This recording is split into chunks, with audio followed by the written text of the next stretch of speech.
వీళ్ళు ఇష్టం వచ్చినట్టుగా లా అండ్ ఆర్డర్ క్రియేట్ అంటే డిస్టర్బెన్స్ క్రియేట్ చేయటం కోసం బీసీ గళం ఎత్తుకుంటారా? మీకు అసలు అర్హత ఉందా?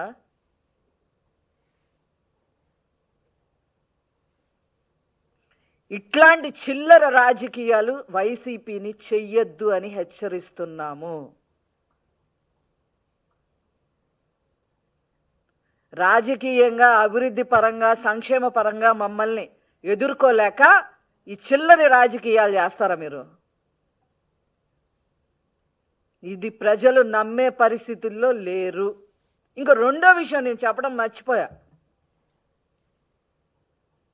గొడవలు చెయ్యండి, విధ్వంసం చెయ్యండి, law and order problem create చేయండి, కేసు కట్టించుకోండి, జైలుకి వెళ్ళి రండి, మీకు సింపతి వస్తుంది అని జగన్మోహన్ రెడ్డి గారు ఇచ్చిన డైరెక్షన్లో వీళ్ళందరూ నడుస్తున్నారు.